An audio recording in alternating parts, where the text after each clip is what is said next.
My guests today are so creative. What a thrill to have two famous Grammy Award winning songwriters on the show today, Nashville's Mr. Steve Dean and Mr. Don Goodman. You may not know their names, but you might. But you definitely know their songs. They have written songs for George Strait, Lee Greenwood, Reba McEntire, Blake Shelton, just to name a few. Today, they're writing more songs than ever for a nonprofit called Operation Song.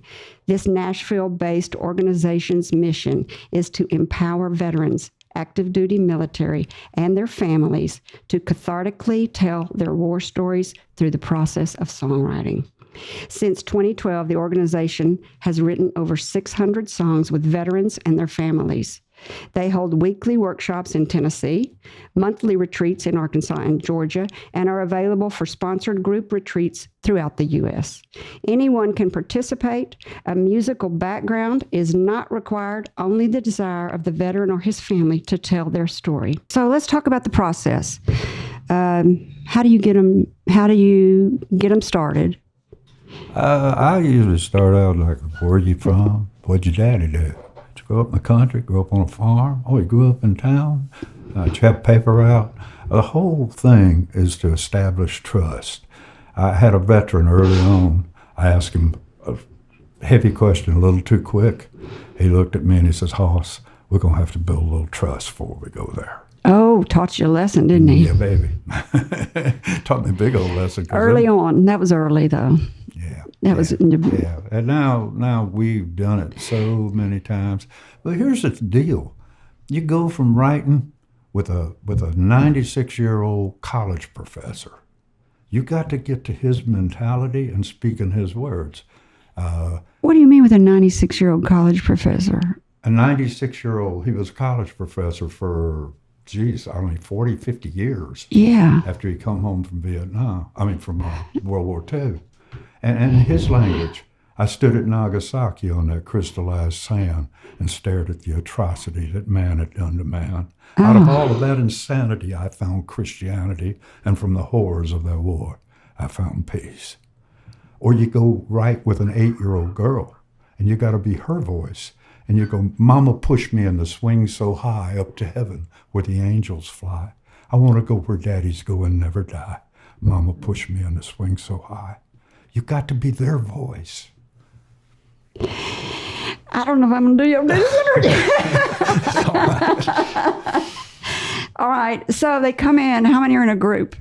Well, it all depends. Steve, tell them about the difference. Okay. Well, in our situation in Chattanooga, when we started Chattanooga, we had 6 people. We had 6 veterans, and all sitting around the table. And Don is known in the class, now that we've come a long way in this class, he's been lovingly nicknamed Shakespeare. Oh, I love it. That is a good one. And they call him Beethoven. Oh, that's good too. So, but I didn't know for sure if these guys even liked me when I first got. I didn't know what to expect. I don't think any of us really did. I mean, Dot had more experience at it than I did from Murfreesboro, but most of these guys in our class, not most, at least half of them were Vietnam veterans at the time, and they're not that much older than me. They might have been at the time when we started that. I guess I was probably 60. And they were mostly 65 and 66 years old. Some were 70, but that's not a big age difference. And I was afraid that, I hadn't done anything like that. I've been a songwriter this whole time, playing my guitar. And, I just thought, well, these guys have done so much, they're not going to really like me that much. But as time went along, we got the first man to speak in our class. Jerry is his name.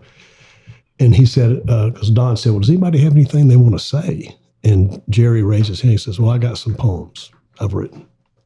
Don said, you want to read them? He goes, nope, you read them. Gave them to Don.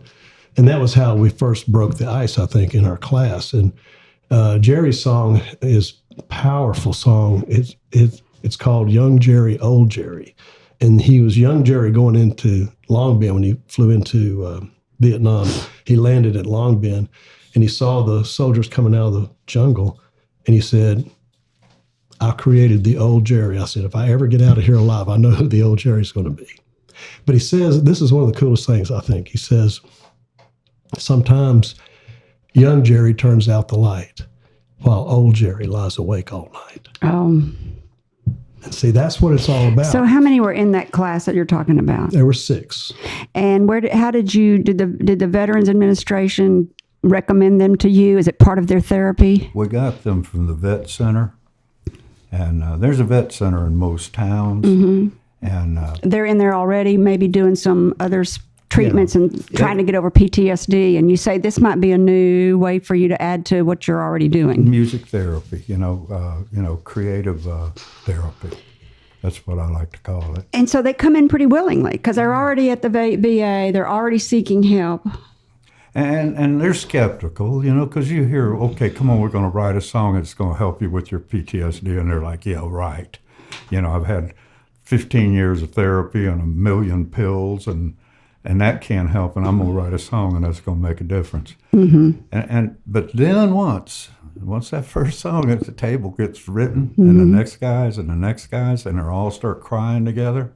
And then they got their platoon back, and they know they got someone, they're not alone. And when they see the similarities in their story, they realize they're not the only guy who's buying their groceries at 2 a.m. so they won't see nobody in the store, take their garbage out at midnight so they don't have to talk to the neighbors, won't go near fireworks, car backfires, and they're under a car. These guys are coming home. They used to call it shell shock. Right. Right now, do you realize that 32% of all people at the VA are diagnosed with PTSD? And there are 21 military-related suicides a day in this country. I read that. 20 a day. 20 veterans kill themselves a day. Now, right now, we're in harm's way in 73 countries. 73 countries. How many veterans are we going to have coming home? And we can't take care of the ones we got right now. They're reaching out for new ways and creative therapy.